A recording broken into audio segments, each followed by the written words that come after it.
अस्सलाम वालेकुम व्यूअर्स। आज मैं आप लोग के साथ रेसिपी शेयर करूंगी फ़िश फ्राई करने की। जब ये फ़िश आई थी मैंने हल्का सा इसको पानी से धोकर और इसमें नमक और हल्दी मिला के रख दिया है। इसको तकरीबन हम 1 घंटे तक इसी तरह या आधे घंटे तक कि इसकी स्मेल दूर करने के लिए बस ये नमक और हल्दी लगा के मैंने रख दिया है। अब मैं इसको सादे पानी से वॉश करके फिर छन्नी में करके रख दूंगी ताकि इसका पानी जो है सारा मतलब निकल जाए और ये बिल्कुल फ़िश ड्राई हो जाए।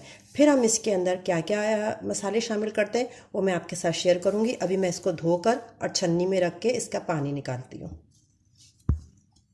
व्यूअर्स, अब हमने फ़िश को जो मसाला लगा के, मसाला क्या, हल्दी और नमक लगा के रखा था, उसको मैंने धो के छन्नी में रख दिया था। ये मैंने आपको पहले बता दिया, उसमें से पानी निकल रहा है।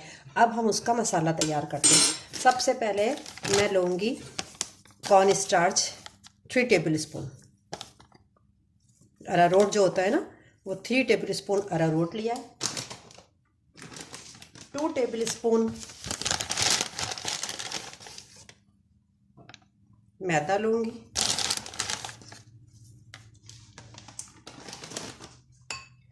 4-5 नींबू का जूस। 1 टीस्पून सफ़ेद मिर्च। 1 टीस्पून काली मिर्च। 4-5 हरी मिर्चों का बिल्कुल बारीक सा पेस्ट बना लिया है।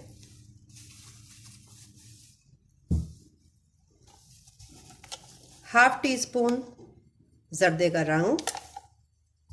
और ये कुछ मसाले हैं जिसमें 1 टीस्पून कुटी हुई लाल मिर्च, 1 टीस्पून अजवाइन, 1 टीस्पून सॉल्ट, 1 टीस्पून हल्दी, 1 टीस्पून ज़ीरा, 1 टीस्पून कुटा हुआ धनिया।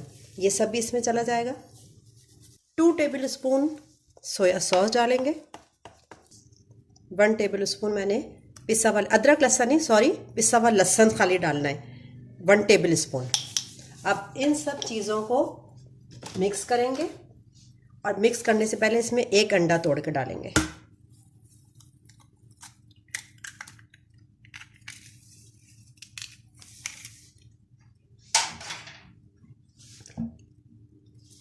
फिर अब मैं इसको इन सब मसालों को पहले मिक्स करके देखेंगे। अगर इसका गाढ़ा सा पेस्ट तैयार हो जाता है और हमको पानी की ज़रूरत नहीं पड़ती तो हम पानी नहीं डालेंगे। वो ज़्यादा अच्छा रहता है कि पानी नहीं डालें। देखें, ये इस तरह पेस्ट तैयार हो गया ना, ये फ़िश पे लग जाएगा। इसमें आप फ़िश पे लगाने से पहले इसमें ये क्रश की हुई हरी मिर्चों में से ही पीस आ गया, ये निकाल देंगे।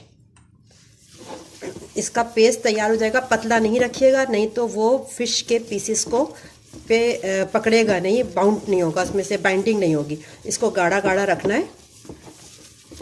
कुछ लोग मैदा यूज़ करते हैं, कुछ बेसन भी यूज़ कर सकते हैं। जैसे मैंने 2 टेबल स्पून मैदा डाला है, आप 2 टेबल स्पून बेसन भी डाल सकती हैं। इसको अच्छे तरीके से सब मिक्स किया। जब इस शक्ल में आ गया तो अब मैं इसमें सारे जो पीसीस हैं फ़िश के, जो पानी निकलने के लिए रखे थे, उनको मैरिनेट करूँगी।